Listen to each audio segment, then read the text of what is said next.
feelings versus resources. There was a story of a woman in Australia working for an insurance company who was working from home. She'd been working from home for a long time, but she was fired due to low keystroke activity. But she says she was targeted due to her mental health issues. I thought it was a really interesting story to end off with, because I think that there's a little bit of kind of everything that we've been speaking about today around hiring and firing and all those sorts of things. But still there's actually understanding that there is a human element to what we do. And I kind of want to focus on that with you for a moment, Dr. Rod. But let me tell you a little bit about this story. So what happened is this woman, she'd been working for 18 years. She'd been working for the country, working for the company, not working for the country, working for the company for 18 years, doing work from home compliance stuff, right? And she worked from home for Insurance Australia Group.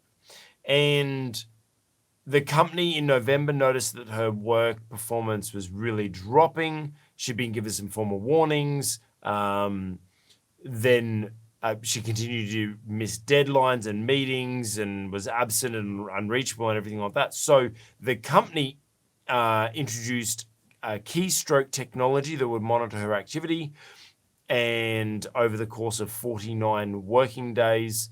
And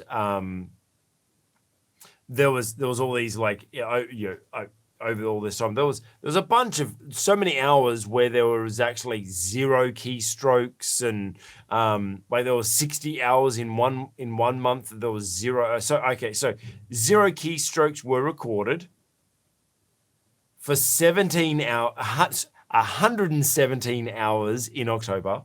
That's 0. Like, didn't touch the keyboard once for 117 hours during work hours in 1 month. 143 in November, and then 60 in December. And I'm assuming that was a low number because there was 2 weeks holiday in that, so there was only half the time. That's what I'm assuming. And then there was days late that she didn't turn up on, and stuff like days late and finishing early and all that sort of stuff, right? So she ended up and had an average of 54 keystrokes per hour. That's when she was actually working, 54 keystrokes per hour. She then claims that she was unfairly dismissed. That's unfairly right. Dismissed. I don't know where that unfairly dismissed. And she says that she was targeted for her mental health. Now, there's a lot in this that I want to discuss with you, Dr. Rod. And I think it's, first of all, this whole work from home, remote, managing performance. I suppose there's two sides of the boat. One is, should we be recording keystrokes? Is that a good tool? Or should we be measuring outcomes? Because that was my initial thought when I read the headline. I'm like, who cares what her keystrokes are? As long as she's hitting the outcomes, isn't that what's important? Look, the keystrokes was the headline. That wasn't the reason why she was fired. She was fired because she wasn't meeting key performance indicators. Mm-hmm. She was missing deadlines, for example. Yep. And this may have been something reasonably recent because she'd been working from home for some 17 years. Yeah. So that was obviously part of her employment relationship. The big issue for me, though, is, was she aware that her keystrokes were being monitored? Because there's a... Well, I don't think she would have been, because I think she would have made a little bit more effort to make some keystrokes.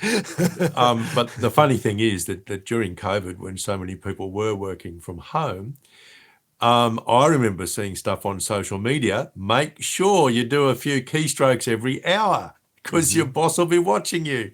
Mm-hmm. And I've in my mind's eye all these people who are watching Netflix on the couch with a keyboard, and every now and then they just randomly hit a few keys. So I'm thinking to myself, why didn't she see that stuff on social media? Yeah, one of But one look, of the reporters on one of the videos that was on this was saying like that Homer episode where he had that little bird that just dips and presses the yes, key yes, yes, yeah, every yeah. yep. So Even that if so look, Homer understood it, why? I look, it's a little bit like having spy cameras at your office desk. I do think that you need to make your employees aware that we may be monitoring your keystrokes if you're working from home, all right? So that I think it's right and proper that that's done. The other thing is this: we've got no way whatsoever of making an assessment about whether she had mental illness or not. Mm-hmm.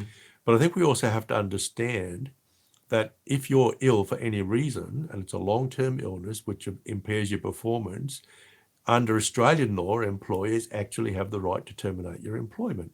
Yep. There's a right and wrong way to do it. And it's interesting in that the judgment that was made here was based on her consistently not meeting her performance requirements. Yeah. And the judgment did note that they weren't making any comment about. Sorry, I think the judgment noted that let me get this right because this is really, really important. In the judgment, her own claims of mental illness were not being refuted. All right. Yep. So they didn't downplay any distress that she might have been in because of her mental illness. Mm-hmm. But they did uphold the right of the employer to sack this particular member of staff because they weren't meeting their performance requirements. Yeah. And a lot of people here in Australia think that they've got legal protection even if they have a long-term illness. But if you have a long-term illness that prevents you from performing the work which is required in your position description, then the employer does have the right to terminate your employment. Yeah, I want to kind of leave that to the side because I do want to get back to that because I think I do want to discuss that as a slightly separate thing. I want to stay on this keystroke thing and monitoring performance because I think that there is. You're right. We should be our team members, the people who we are leading, should know what they're being measured on and by, right? Absolutely. You can't hit a target that you can't see, right? Like so if I'm going to judge you by keystrokes, then I need to let you know I'm going to be monitoring you by keystrokes. I think that's important. I think that's a lot of leaders actually fall down there, that they have expectations in their mind that they actually don't verbalize, that they're not actually really communicating that to their team. And how you hear it all the time. The team like the ambitious goals. We've got no idea. He's unhappy that the boss is unhappy that we didn't hit something that we didn't even know that we're aiming towards. So I think that is one important part. But there's also, for me, going back to this whole thing of, and after reading into it, I think I believe they did a good job of the process in which they went through this, that it is about the performance outcome. And sometimes we micromanage people. Are you doing enough keystrokes? Well, the keystrokes isn't what's important. Are they achieving their goals? Have you set, as a leader, have you set appropriate outcomes, KPIs, whatever they be, and are they meeting them? Who cares how they're meeting them? Now, you need to manage your efficiencies. If you get to a point where your team are hitting all their goals, but they're only working 20% of the day, well, possibly we could maybe try to up the target some more, or maybe we could add some more projects, or whatever it may be. So, but I think that's a different thing. Performance and efficiencies are two different conversations as a leader. So, how would you communicate to a leader, Dr. Rod, that they need to stop micromanaging and stop worrying about keystrokes and just worry about output? Well, look, I understand what you're saying, that it's outputs, not inputs, that really matter. In this particular case, the issue was actually output. 100%. But Right? I want The to leave that keystrokes aside for a moment. It was just a kind of technological way of proving a point, so to speak. All right. Yeah. Yes, it's the outputs that really matter. And I remember having a university lecturer say this once, and I mean, I think he practiced it as well. Once your work's done, you can go home. You know, you might as well go home. I actually think that the community aspect of work might dictate something a little bit different. But look, Yeah. it is important that if you're a boss, a leader, that you make your expectations perfectly clear. Yeah. And let me give you an example. I had an interaction with a CEO at a board meeting where what I thought was a KPI wasn't in his mind a KPI, because we missed the KPI. And in response, he said, "Oh, well, that was aspirational." And I did a double take. No, KPIs are not aspirational. And I thought about it. Well, hang on a minute.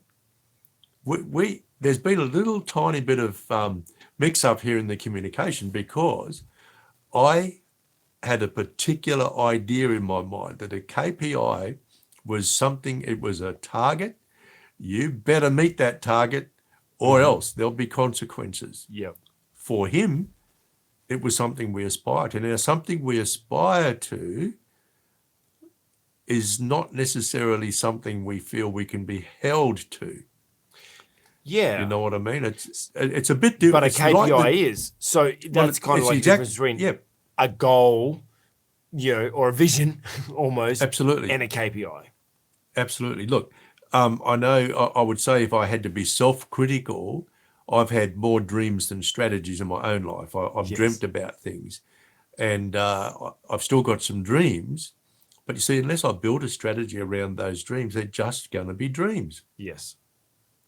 And to some extent, and when we say, well, it's aspirational, it's just saying, well, I was dreaming about it. That's my dream.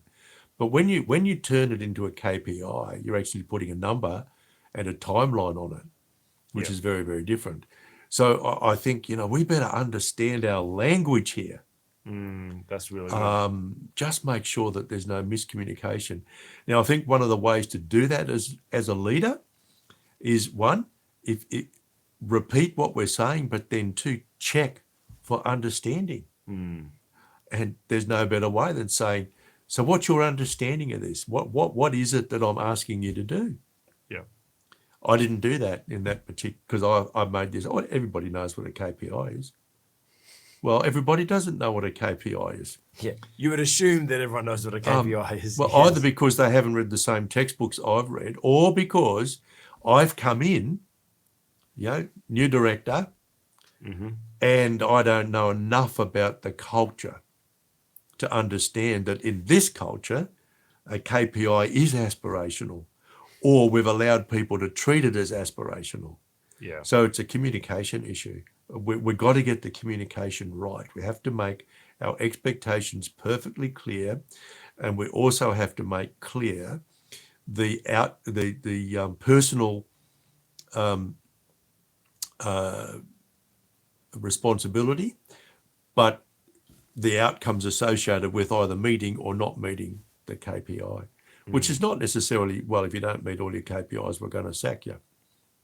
Because I think in setting KPIs, we've also, as an organisation, we've got to take some responsibility too, which might say, well, we've got to provide you with the marketing budget in order to meet that KPI, or we've got to make sure that you have appropriate staff, both in number, qualifications and experience. Because if I give a set of KPIs to my CEO, but then if I'm not prepared to approve budget for the marketing function, for the product development function, and so on, then I'm going to set him up as a failure. I'm going to set the executive up for failure, which is ridiculous. Yeah. Well, we had on that tone, I was working with a leader that we had set a target to achieve for us to progress to something else. And at the end of the year, we didn't reach our target. But throughout the year, I kept offering suggestions, recommendations, strategies, offering, let's do this program, let's do this, let's do that. And every one of those was shut down. And then we did at the end of the year, is like, well, we didn't hit the target. It's like, well, actually, you're responsible for shutting that down. I think you're absolutely right there that we as leaders, yes, we need to set KPIs for our team, but we also need to provide the resources for them to be able to achieve it, whether it be the skills, whether it be the budget, whether it be whatever resources they need. We need to be able to help them hit their KPIs. But yeah, I don't know. I kind of see a KPI as like, this is what you're hired and fired against, right? Like it's kind of like, absolutely. That's ultimately that's the conversation. Yeah. But you've got to have a detailed analysis as to why a KPI wasn't met, or why it was met for that matter. We tend to ignore it when it's met. We just heave a sigh of relief and trundle on to the next thing. Yeah. But look, if I can, I'll say something about an annual performance review or regular performance review. When we're doing that, we normally look back and ask ourselves the question, well, how did you go with the KPIs? And let's have a look at the reasons why you did or didn't meet them. The other thing we do is look forward to the next period and set KPIs then. Now, that's when we need to have a conversation around the issue of what do we need to do in order to facilitate you meeting those KPIs. Yeah. So what do we need to provide in the budget? What do we need to provide by way of staff? What are some of the risks associated with that KPI? Yeah. So is this KPI highly sensitive to something like the CPI, which we've got no way of knowing what that's going to be 6 months down the track? So is it highly sensitive to us being able to fill a couple of key positions that we haven't been able to fill for the last 2 years? So we've got to say, in giving you a KPI, we're saying, well, yes, we're holding you accountable for the KPI. However, we're also accountable for a few things here as well. And you've got to have an agreement on what you're accountable for as, say, the CEO or a director or the owner of a business, and what your manager is accountable for. Yeah. You can't set your people up for failure. No. It's our responsibility to make sure they succeed. Make sure they succeed. That's absolutely like we want to be marching together towards success. Because if you're setting unrealistic, you keep going. Oh, shut up.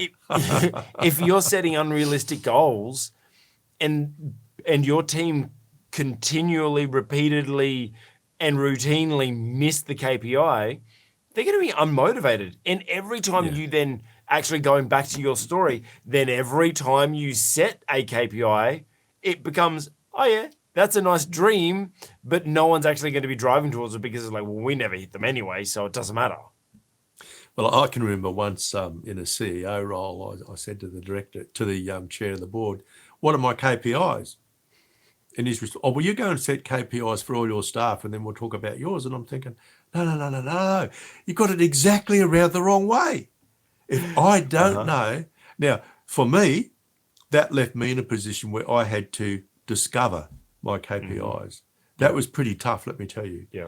And so, sure, I set some KPIs for my staff. But at the end of the day, I discovered they were the wrong ones because the KPIs that I sort of discovered along the way were quite different to what I thought they were. Yeah. And look, if you're the chair of a board, for goodness sake, you make sure you have a chat with your CEO and get these KPIs written down, because you lose your CEO otherwise.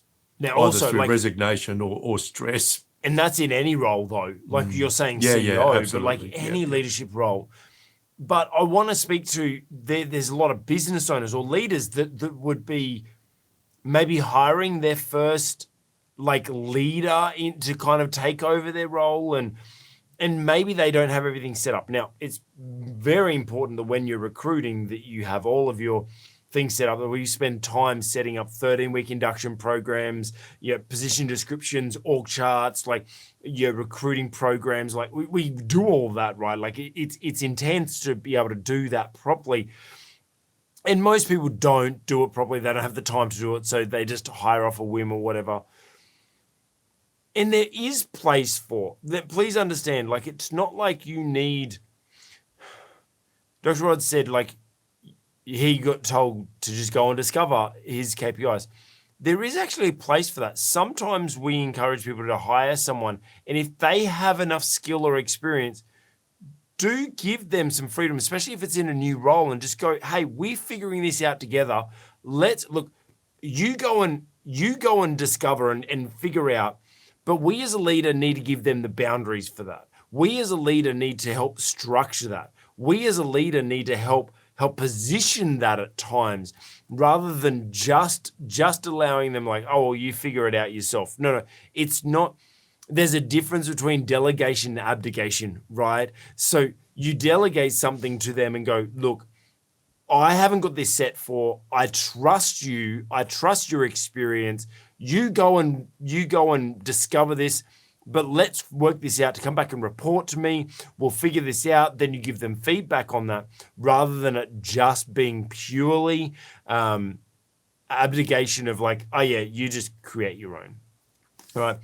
But Dr. Rod, there was one other thing. I want to get back to this mental health thing, because I think that this is a big part of this story. Although it's a big part of what I wanted to talk about this story. I don't think it's a big part of this story, because I think at the end of the day, this insurance company, I think they did the right thing. Her performance wasn't good over time. I'm sure they did some things, like they warned her. It said that they gave her some written warnings, and there was lots of things that they did over time. Then they did the keystrokes. So it seems like they've done their due diligence, right? They've gone through their process. They, as an insurance company, probably have a very substantial HR department that made sure that they were doing this properly. So they've done this well. But let's just take it theoretically. And we as a leader have someone in our organization that is suffering from a mental health issue, a family issue, like a personal issue, a health issue, something, a physical health issue, something that's going on with them that is affecting their performance. How do we manage that as a leader and as a Christian to kind of, because we've got to love people, but, how do we manage that as a leader? Well, look, yeah, you do have to love people, and you do have to remember that people are people and people have feelings, and that mental illness is real. All right. Mm-hmm.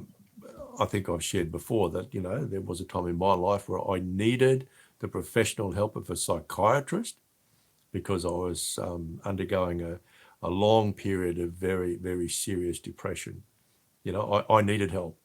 I also had enormous support in my workplace. Yeah. I'll never, ever forget the degree of empathy that I had, and the way in which my workplace bent over backwards to help me become well again. It was, I'm filled with gratitude for that. Yes, we have to do that. But look, this, and again, I say this so often, it sounds really harsh, but you can't undermine the purpose of the business or the organization, because that's God-given.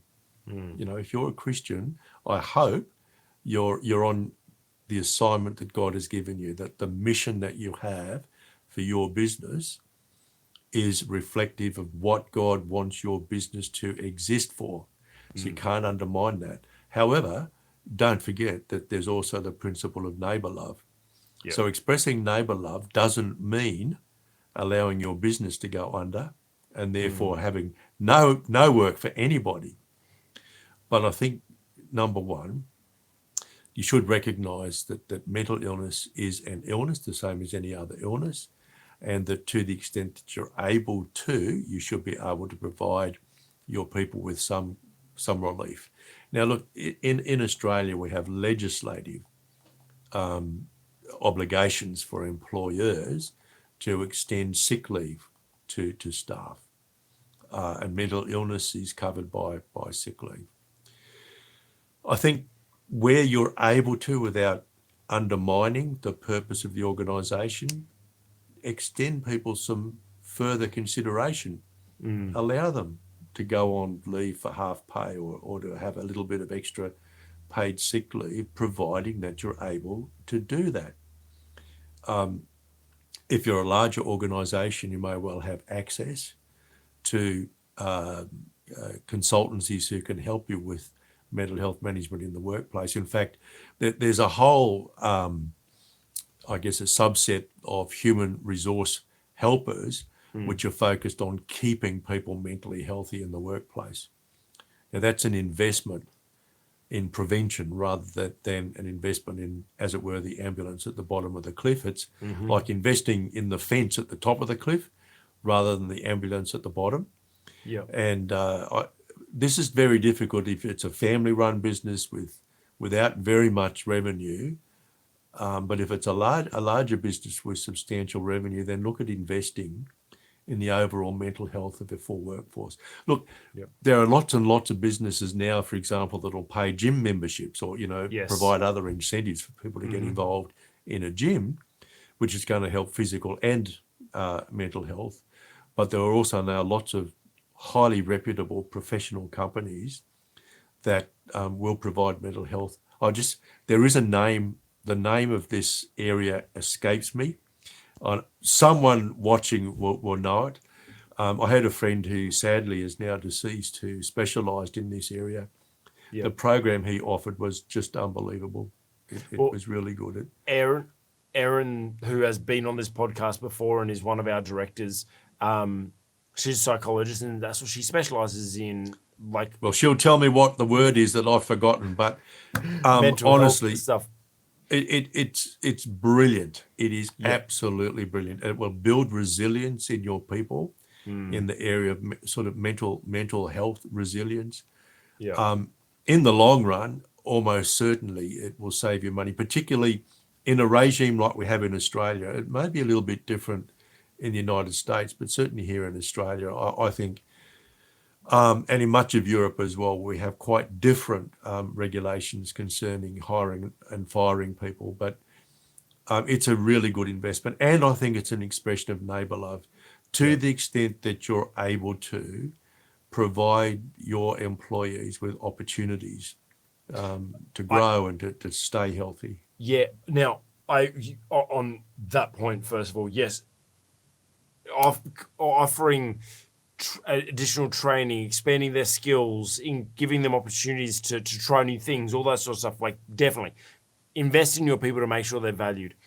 I will say one thing though, Dr. Rod, about the getting the health, and I really, really, truly believe in mental health. And one of our directors is a psychologist, and she's been my kind of unofficial psychologist for many, many, many years because we're friends and she's my director. She can't be a psychologist, but she's a friend with psychology experience. I see a psychologist as well. I believe in getting professional help. You have to. And sometimes it's beyond, don't just go to a mindset coach or whatever. Sometimes it needs a professional, right? But let me just throw this out as a little bit of a warning. Make sure you seek legal advice before you offer any sort of mental health support.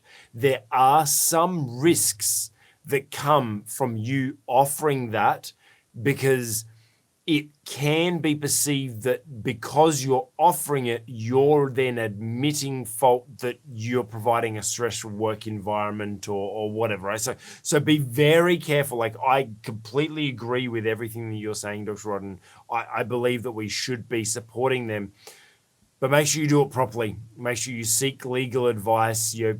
Go to a HR company and figure out how can you actually properly provide that. Don't just randomly go, right, we're sending everyone to a psychologist. Exactly. Well, what you don't do is you don't diagnose anyone as having mental health and say, you should do this program. Never do that.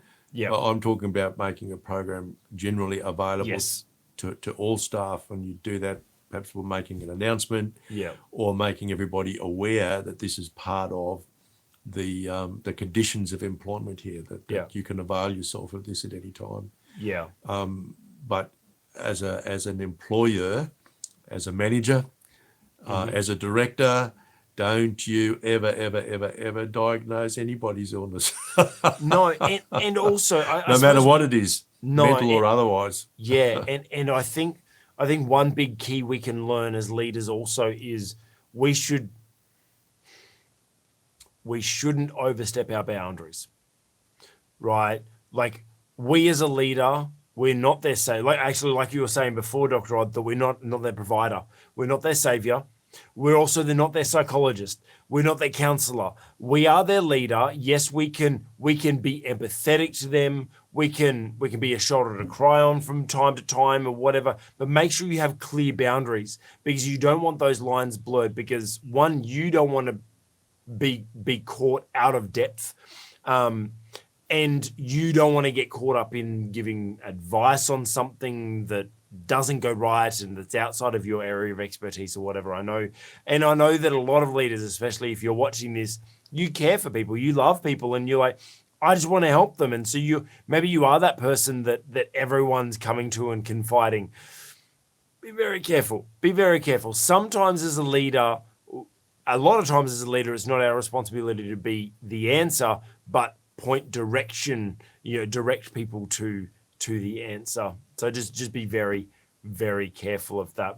Hey, you've just watched an excerpt from the On the Cube Leadership podcast. If you liked it, give it a thumbs up. If it challenged your leadership or inspired you in some way, put a comment below. And if you want to watch the full episode or more content like this, check out our channel. And hey, consider subscribing while you're there.